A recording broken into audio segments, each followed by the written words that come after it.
Welcome back to Partnerships Unraveled, the podcast where we unravel the mysteries of partnerships and channel on a weekly basis. My name is Rick van der Bos and I'm the CEO and founder of Chenext, and I'm here together with Alex Whitford, VP Partners at Chenext. Alex, how are you doing today? Yeah, really good. It's my favorite time of the year. We're coming up to Christmas, which is awesome. Yeah, the Partnerships Unraveled Christmas edition. Been looking forward to this one for a very long time. Yeah, absolutely. For anyone who's listening, please go over to YouTube because you're going to see me and Rick scratching our skin off because we're wearing the itchiest Santa suits, I think, of all time. Yeah, it's very ridiculous outfits here. Santa reindeer, Santa jackets. So make sure you don't miss out. But I think for today, Alex, it might be fun actually to look at some of the similarities or the things we can learn from the Christmas feeling and the meaning of Christmas and how we could actually use that to the best for partnerships as well. So Alex, you always start with a definition, and I thought for today it might be fun. What can we learn within partnerships from Christmas? Sure. So I love Christmas, but I think I love Christmas so much because I really enjoy buying presents for people. So enjoy giving more than receiving. And I think you get the maximal entertainment out of Christmas because typically you buy lots of people presents and you get to watch them unwrap it. And that's always a nice experience, especially if you put a lot of thought into those presents and that nice dopamine kick when someone opens a present and it really sort of means something to them. The same is true for partnerships, right? If you go and build a great strategy to work with a certain subset of partners and you develop a long business plan and then you succeed with it, it's that giving over receiving mentality means you're going to enjoy the process more and get more outcome from it. And I think if that's not the meaning of Christmas, I don't know what is. Yeah, I think if you look at partnerships, it's all about trust, of course. And there's no better way to build trust than by giving. I think we spoke a lot about it in the episodes before already. Like if you start with a partnership, but not just when you started, but it's a continuous process actually. Keep thinking, what can I give to my partner? How can I help them? How can I make it about them? Because then eventually you will receive. Yeah, and it's the thoughtfulness within the gift, right? To continue the metaphor. It's all well and good if you just buy 11 pairs of socks for people. It is what it is. But if there is some uniqueness to each of those gifts, there's some thought gone into it, that gift is going to be far better received, as long as your understanding is correct, than just a thoughtless gift that you just bought everyone. And I think the same approach is true for partnerships. Rather than getting 10 gifts for everyone, why don't you just get one for each person, but you've really put some time into it, you've really put some thought, it's unique to them. Those are the presents that you cherish years later, and those are the partnerships that will last years. Yeah, I actually really like that one. If I think about my personal life, and my girlfriend loves Christmas. She's already thinking about Christmas gifts 3 months before it starts. But there's so much thought in it that as soon as my brother or my sister or her parents unwrap it, that you can really see such a big smile on their face.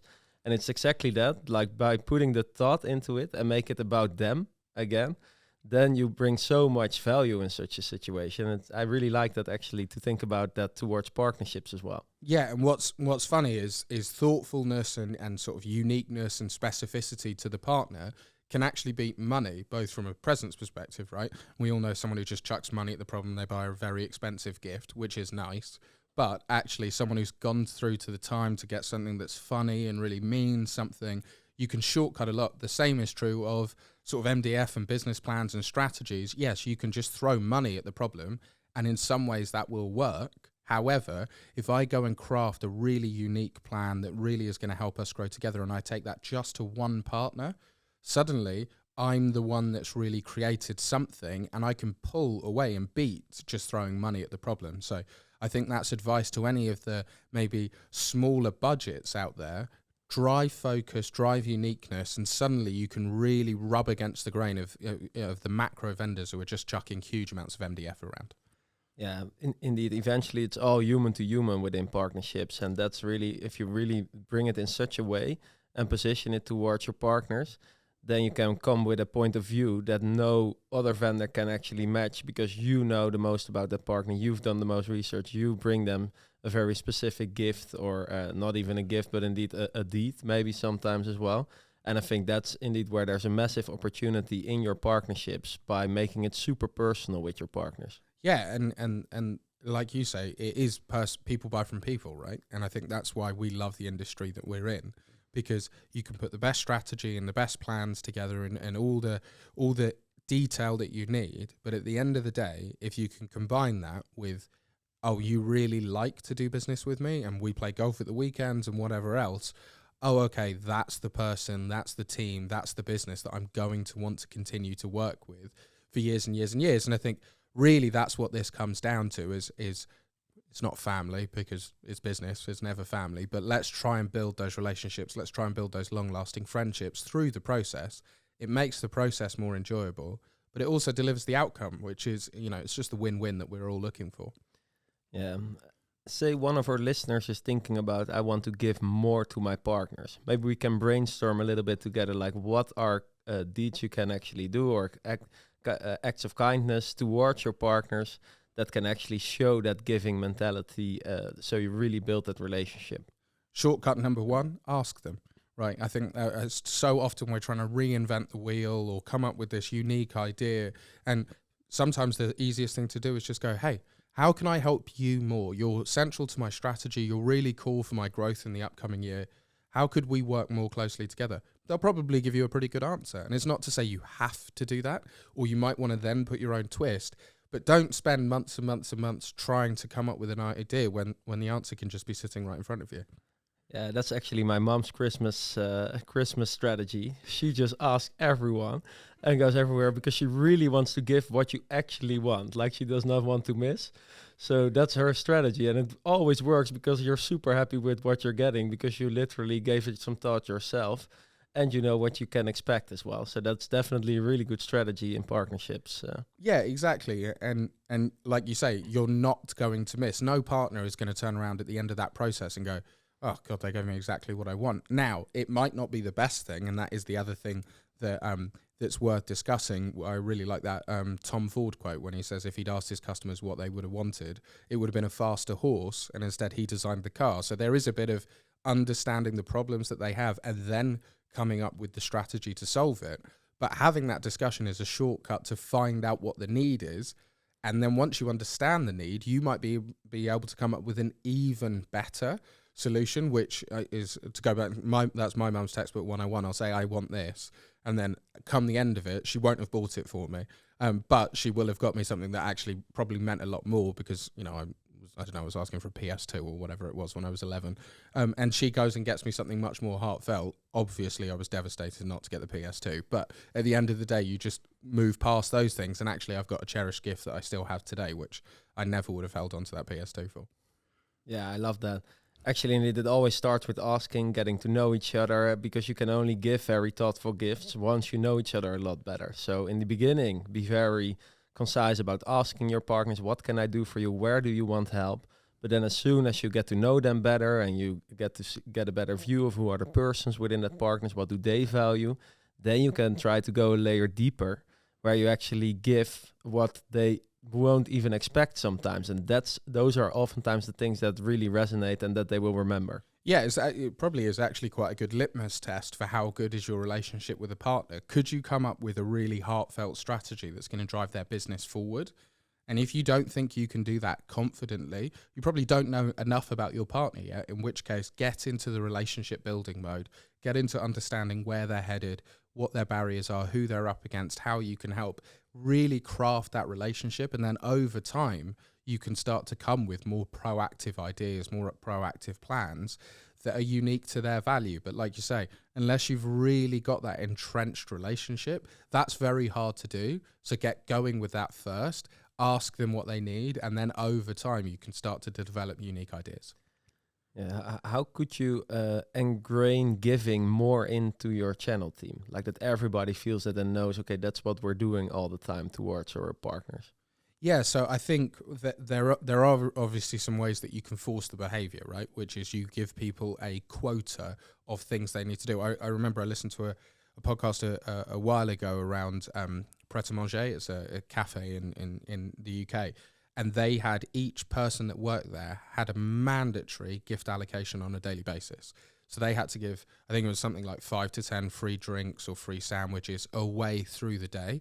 And what it did was it forced the staff to think, right, well, there's that local customer who comes in every day. I know his order, so I'll just make it and I'll give it to him. Or that person seems to be having a really rough day. And what that did was, yes, feasibly, that's a loss for the business, right? They're giving away thousands of free products every day. However, the benefit is the brand grew like crazy, because suddenly, if I get a free coffee because I go in there at 9 a.m. and you give me a free coffee once, that guarantees I'm going there all the time from that point onwards. So there's very sort of forcible ways you can encourage that behavior. That's obviously one extreme where it became mandatory and they literally tracked it in their CRM so they could see per person how many they were giving away. But there are ways that you can softly encourage it in terms of, who sent out an advent calendar, who sent out Christmas presents to all their partners, who did that softer behavior, which just builds that relationship to another level. Yeah, I think that's a good way indeed. Like you can do it through culture, so really making sure it's ingrained within the culture of the team, and like create a vision or a mission for the team as well. Like, hey, we always want to give to our partners, and then give tangible examples of how can you do that on a daily basis, but also reward the team. Like, hey, who gave the most this month, or who gave the most this week? Not even reward in terms of money or whatever, but really in terms of getting some shine, so to say. But then there's indeed also the very practical way where you can say, okay, we want to do this. We know that it's good for the partners, for ourselves, for the business. So we can also make a little game of it, where it's okay, we make sure that we do it at least a certain amount of times per month, per quarter. It's actually a nice idea indeed, because then you have it on both sides. You want it to, that everybody feels it, and that everybody is like, I think it's also something you can hire for actually. Like when you look at people, like, are you a giving person, and do you have that capability in you? And on the other hand, just make it very practical, where you can measure it, where you can really leverage it in a good way. Yeah, and that culture comes down from the top, right? I think it's really funny when I see businesses, and I've done consulting in lots of businesses like this, where they go, we want a more positive culture. And then I look at the senior leadership and I go, well, you guys aren't particularly positive people, and yet you're expecting your feet on the street to suddenly become much nicer and much more engaging. And actually what you need to do is senior leadership need to drive that down from the top, and then the business needs to drive that down to the partners. And it's all one piece of connected tissue. So you want to encourage that behavior the whole way. So things like celebrating partner activity, well, if you don't celebrate the CAM's activity, the CAM isn't going to celebrate the partner activity.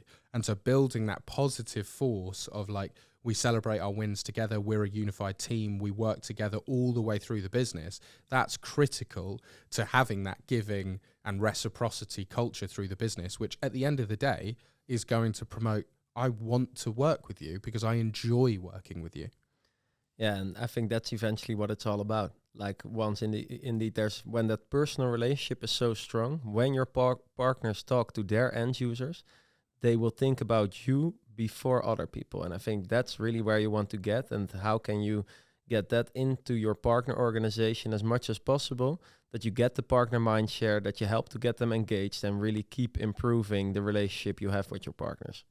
Yeah, exactly. And I think if you can spend more time focused on how to maximize value and maximize relationship with your partner and really drive them forward, that ultimately at the end of the day is going to be what creates that positive future for you. And it's funny because we talk about Christmas, and one of the things that, I don't know, inevitably in our family we talk about at Christmas is how have things gone and how are things going to go, and you sort of do that analysis on the year behind and year forward. And that's something that you should be building with your customers at all times, because you want to assess, how did I perform, how did you perform, and so that we can improve on those and take those learnings through the year. And that's foundational to what happens at Christmas, but also foundational to what every channel account manager should be doing at this time of year, which is an analysis on how did I do as an individual, how did my business do, and how did my partners do, and then what do we learn? Yeah, I think at the end of the year during Christmas, we always get into that like almost natural mode of reviewing what went well, what didn't go well, what do we scale, what do we improve, etc. And you can do it for your personal life, but you can also do it in business indeed. I think it's very interesting. Like, how do you think we should actually implement that into your partnerships? And there we work a lot in quarterly, of course. Like, what can we learn from that? Well, I think one of the, certainly in my family, one of the reasons that at Christmas you start to do that piece of analysis of how the year's gone is typically you're sitting down with a much wider set of family. That's always how it was with us. So I'm only child, so I'd see my parents all the time. But then at Christmas, I'd have my uncles and my cousins, and we wouldn't see them that often. And so intrinsically, you ask that question, like, how's your year gone? And then you have that discussion. And I think that's the blueprint, which is don't sit down just with the people you always speak to. Sit down with a wider group, get their feedback on how they view the partnerships going. So if I'm always speaking to purchasing and the sales director, great. Well, let me go and speak to the VP of sales and CEO and marketing leader and get those wider thoughts, because they can give their own unique perspective from their viewpoint. And that's critical to then understanding, okay, maybe I did a great job with sales and purchasing, but I did a terrible job with marketing. Oh, they actually don't value the relationship in the way the other parts of the organization do. Well, that's a lesson learned. I need to spend more time in that area. And you can start to do that evaluation. And again, the secret is just ask the question. They will tell you the answer. Partners want to do more business with every vendor. They want to grow. So if you ask, how can we perform better? What did I mess up on? How could I have done better through the year? They'll give you the answer every time. Yeah, I think that's actually a really good one to look at it from a broader perspective, because probably with your champions within the partner, you have daily content daily contact or weekly contact. But if you look at it from a broader perspective, especially when you do reviews, you want to know from all stakeholders, especially executives, where are we heading? How did we do? And what are the next steps? And I think indeed that's a good way of thinking about it. Like when you do your review, don't just do it with your champion, but do it in a broader perspective as well. And then because you get so much more information than you would do just with the champion. For sure. And I think one of the things that's critical in the channel is the champion very often isn't the decision maker, right? So sometimes a relationship can be terminated or not prioritized, and your champion sitting there saying, no, I think you're doing a great job. And so if you don't get that wider view, you don't have that level of defense that if a decision is going to happen, that at least the executive sponsor is going to give you a call to say, hey, we're making this decision, here's the reason why, and then you can counteract it. If you don't have that level of relationship, you can't give them that unique gift, then you need to work a lot harder into going up and wider within the business, because that's ultimately what's going to defend you. Yeah, absolutely. I think what I was just thinking about, like when looking back, a big part for me is always, and within our family is always also gratitude. So indeed, like really thanking each other, but also just thanking like in general, like what happened during the year and stuff like that. What do you think within partnerships, is gratitude an important piece of that, and how could we express that in the best way? For sure. It's actually one of my big bugbears in partnerships when you do a lot of work to make something happen and people don't understand the context of what you've had to go through to get it, because then they're never as grateful as you think they should be. And so explaining that context continually is critical. So for example, if you go and get a partner asks you for a 10% discount or whatever, and that's within your remit, you can just sign that off. Okay, that's fine. You just sign it off, they say thanks. Or I've had to go to my CEO, CFO, do a full presentation. It's taken me 3 weeks to get. It's been really complicated, and I get the 10% signed off. If I've had to jump through those hoops to make that happen, I want the partner to know how much work that's been so that they can give me the right level of gratitude, and vice versa, right? It's no good just being like, oh, thanks. Oh, thanks for bringing that customer on board. Oh, thanks for making that call. If it's a lot of work, defining that context is really, really important. The same goes if you go and buy a gift, right?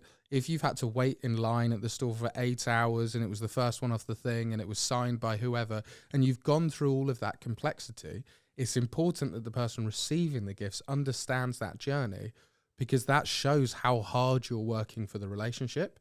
So for CSMs out there, channel account managers, anyone who's working in that partnership organization, define the level of work you've had to go through to get things done so that people can show you the right amount of gratitude, so they can see how hard you're working, but also vice versa. If a partner's done something for you, ask them how that process was. Was it easy? Was it complicated? And then give them the gratitude that's sort of equal to the amount of effort that's gone through that process.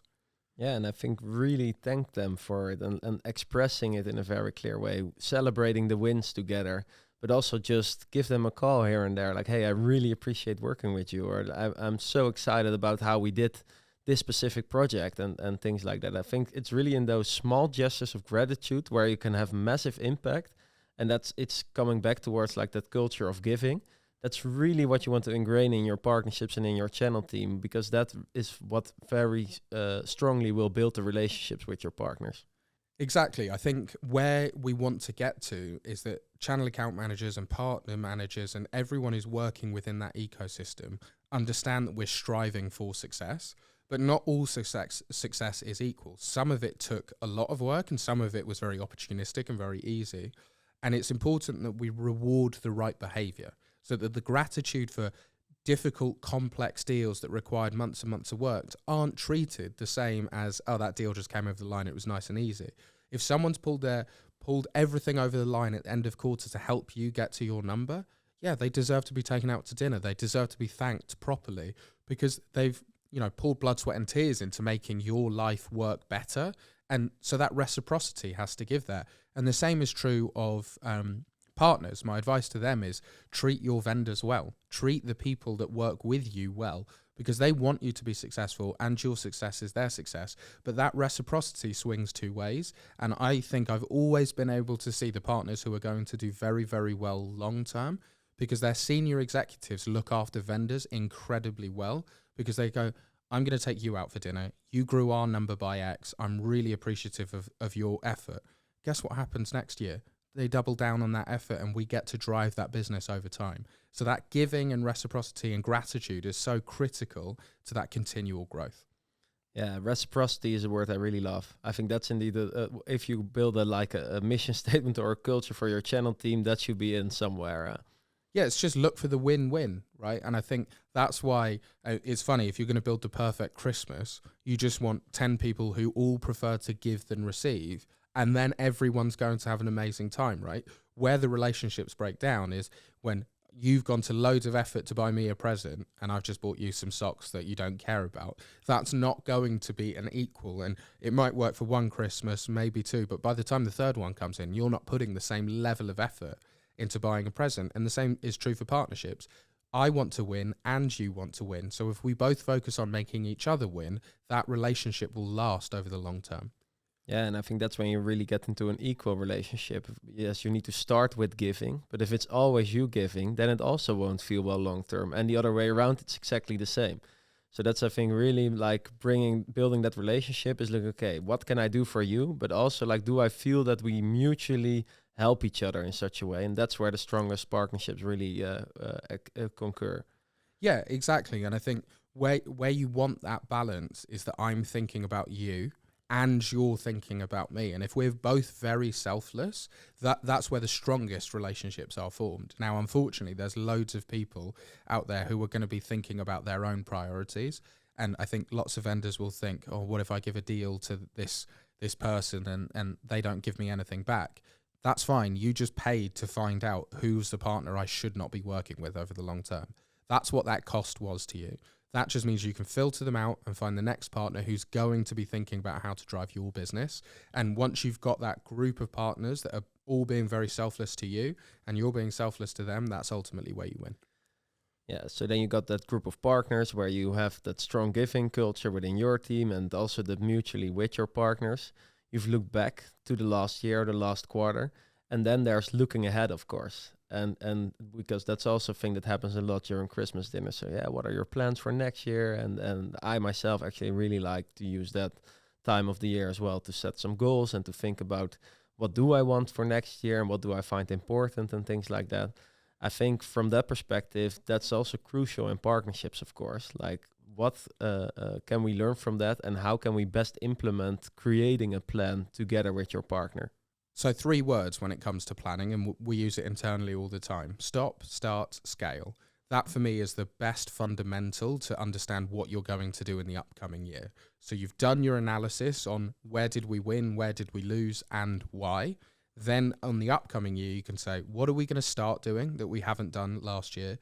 What are we going to start scaling up? Which is we did something a bit and it worked. So we're going to double the resource, double the activity, whatever the metrics are to drive that performance growth. And what failed and why, and then what are we just going to absolutely stop doing next year?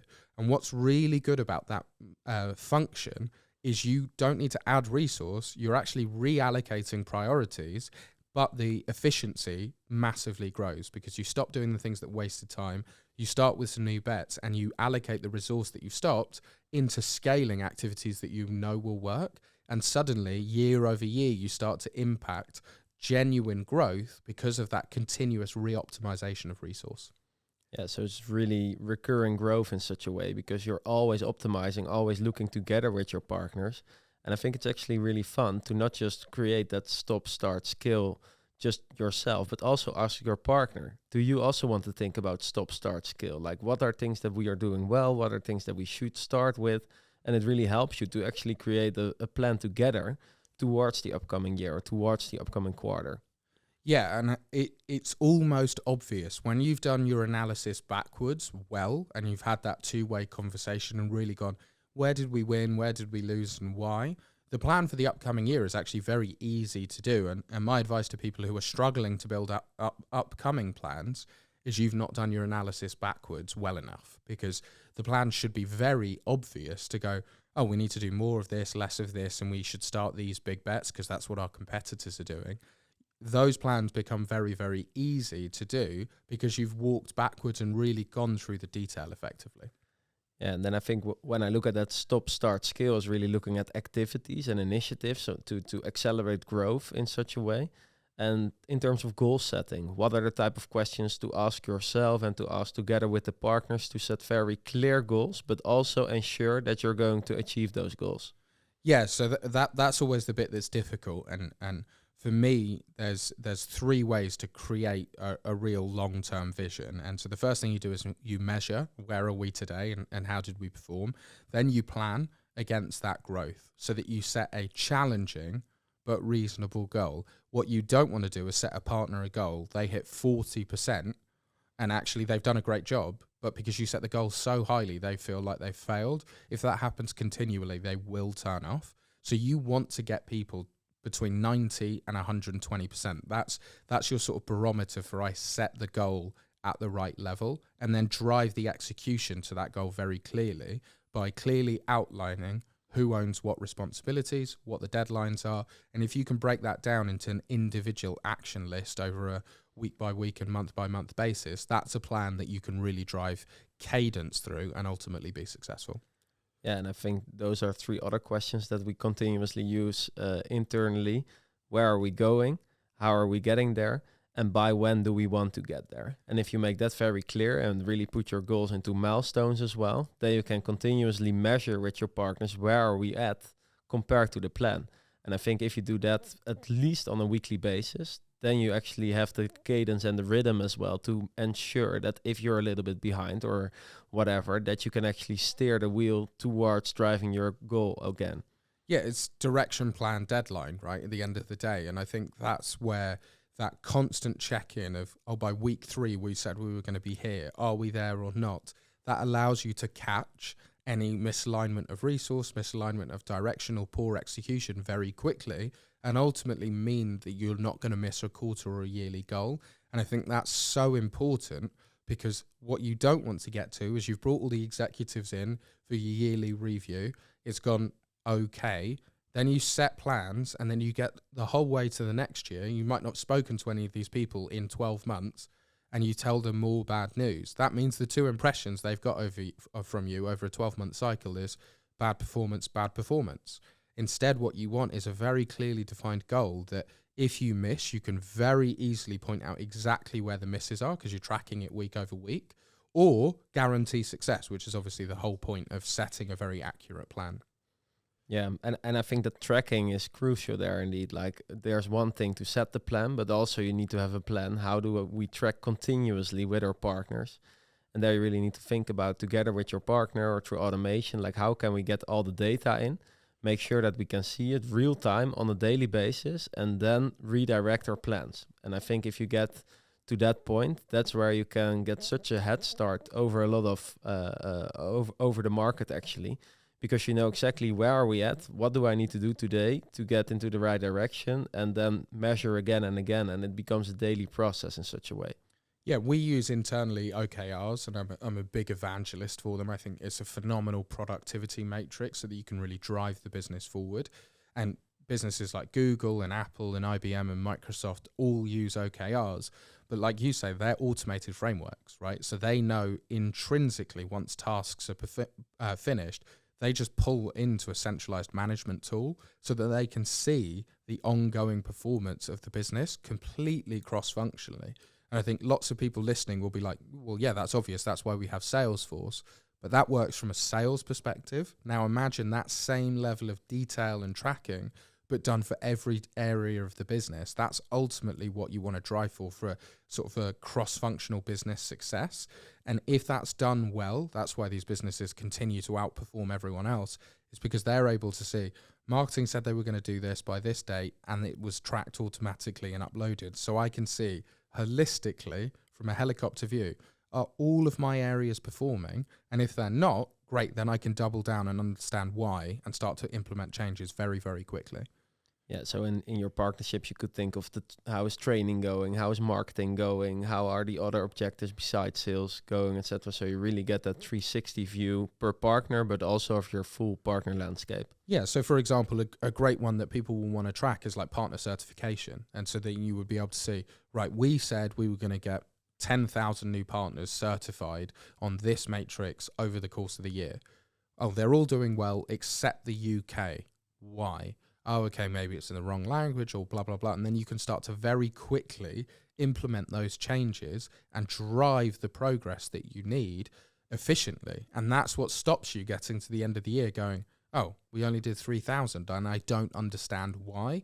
Now we're tracking that week 2. Oh, we've not seen the uptick that we are seeing in the other areas. Quick, let's put resource in to make that happen very quickly. Yeah, I think that's actually an excellent way to start wrapping this episode. Good pun, wrapping. Well done. Actually, what I think indeed, if you look at it within your channel team, it's really how can we get that culture of giving into it, like both from a culture perspective, but also from a practical perspective. So maybe really ingrain it in terms of setting goals, in terms of giving, etc. as well. Then secondly, it's really important to look back with your partners, express gratitude to each other. What did we do well? What didn't go well, etc. And then looking forward, you really want to get into the planning mode. So you want to set very specific and clear goals, but also look at initiatives. What should we start? What should we stop? What should we scale? And the combination of these three will help you to build very strong relationships with your partners. I would like to thank you for today, Alex. I would like to thank the listeners. I hope they all have or had a really great Christmas, and hope to see you next time in the Partnerships Unraveled podcast.